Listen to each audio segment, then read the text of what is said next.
Baik pemirsa, Anda masih di spesial Damai Indonesiaku Isra Mi'raj pemirsa. Salah satu peristiwa besar dalam Isra Mi'raj adalah perintah solat yang diberikan oleh Allah kepada semua hambanya. Lalu bagaimana implementasi solat terhadap kehidupan kita saat ini? Kiai Haji Khalil Nafis insya Allah akan menyampaikan di segmen ini. Kami persilakan Kiai. Assalamualaikum warahmatullahi wabarakatuh. Alhamdulillahilladzi asra bi'abdihi laylam minal masjidil haram ilal masjidil aqsa alladzi barakna haulah. Wassalatu wassalamu ala rasulillah wa ala alihi wa ashabihi wa mawala. La haula wa la quwata illa billah.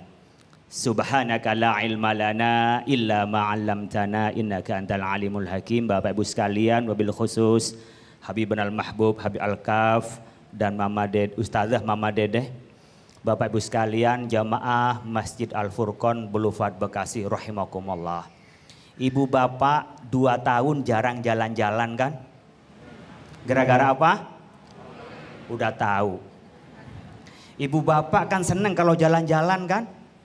Ibu-ibu tuh seneng kemana-mana, bahkan kalau bisa ziarah kemana, wisata kemana, seneng kan? Bahkan ada yang bangga ke Eropa, ke Turki, wah ke Australia, ke Amerika. Ibu bapak nggak usah kalah bangganya apa? Setiap hari kita lebih daripada mereka. Mereka hanya pergi dari makhluk ke makhluk, dari makhluk ke makhluk. Kita 5 kali dalam sehari minimal kita pergi kepada Sang Khaliq. Pergi kepada Allah kita, mi'raj setiap hari. Kalau ibu bapak melihat bagaimana Isra itu asra, tengah malam dijalankan oleh Allah. Ketika mi'raj dimi'rajkan oleh Allah, bukan kita, bukan Nabi Muhammad yang jalan sendiri, tapi Allah yang menjalankan.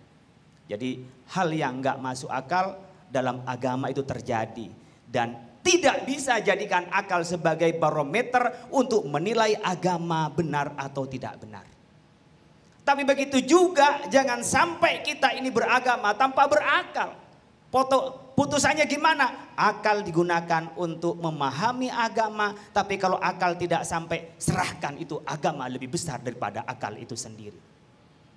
Ibu bapak sekalian, bagaimana ketika Rasulullah itu mi'raj ke Sidratil Muntaha, ketemu dengan Nabi Adam di langit pertama, ketemu dengan Nabi Isa di langit kedua, ketemu dengan Nabi Idris di langit ketiga, di langit keempat ketemu dengan Nabi Yusuf, yang kelima di langit kelima ketemu dengan Nabi Harun, yang keenam ketemu dengan Nabi Musa, di langit yang ketujuh bertemu dengan Nabi Ibrahim.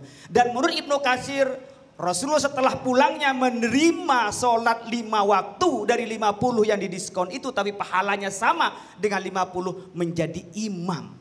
Riwayat mengatakan sebelum mi'raj jadi imam, tapi Ibnu Katsir mengatakan setelah menerima kewajiban sholat menjadi imam dari para nabi. Bisa dibayangkan orang yang sudah meninggal habis apa tidak?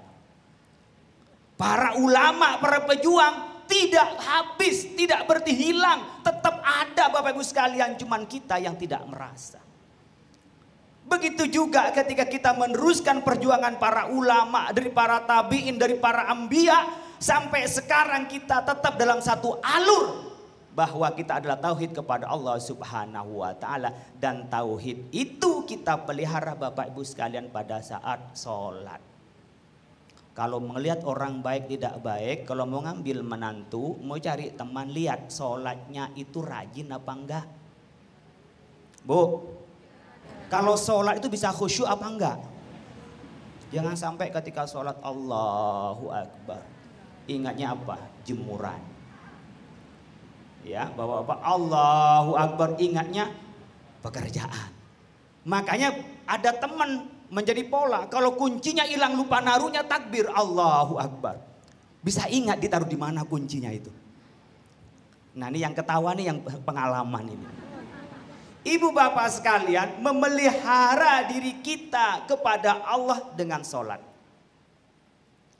Kita minimal sholat 5 waktu dalam sehari semalam, 17 rakaat itu minimal. Jadi kalau nanti yang paling pertama dihisab oleh Allah sholatnya, sekarang juga cari teman bagaimana bisa melihara diri yang baik adalah dari sholatnya.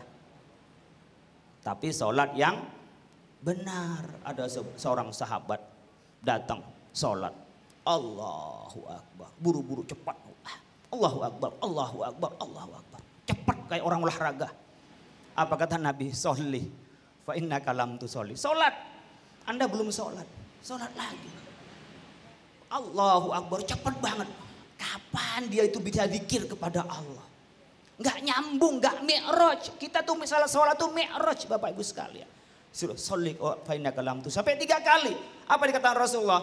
Sallu kama ra'aitumuni usolli wa tatma'innu fi sholati. Kita di sholat seperti Rasulullah ada tumakninanya. Ketika ruku tumaknina, i'tidal tumaknina, sujud tumaknina. Tenang tumaknina itu. Meskipun sekedar membaca subhanallah, ketika taruh kepala kita di tempat kita menginjak, mengatakan subhana rabbiyal a'la. Maha suci Allah yang paling tinggi. Maka tadi subhanalladzi asra. Subhan. Bisa kita terapkan dalam kehidupan Bapak Ibu sekalian, hadirkan dalam kehidupan kita. Kita harus menjadi orang yang rendah hati, bukan rendah diri. Jangan sombong.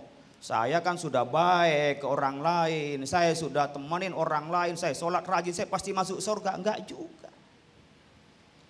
Jangan sombong. Begitu juga punya harta. Jangan sombong. Ingat saat sholat. Kepala kita ditaruh tempat kita menginjak. Tanda bahwa kita tidak boleh sombong. Yang boleh sombong hanya Allah. Hadirkan. Makanya ketika wasiat Allah kepada Rasulullah. Wa'mur ahlaka bis sholati wastabir alaiha. Perintahlah keluarga Anda dengan sholat. Dan sabarlah dengan sholat. Sabar itu artinya apa? Rela melaksanakan ketaatan. Dan rela dengan kita meninggalkan kemungkaran.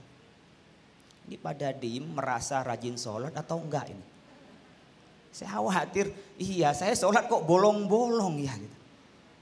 Coba dipikir-pikir, kira-kira sholatnya udah sempurna atau tidak? Dan bisa nggak menghadirkan sholat kita dalam implementasi pribadi, keluarga, dan muamalah?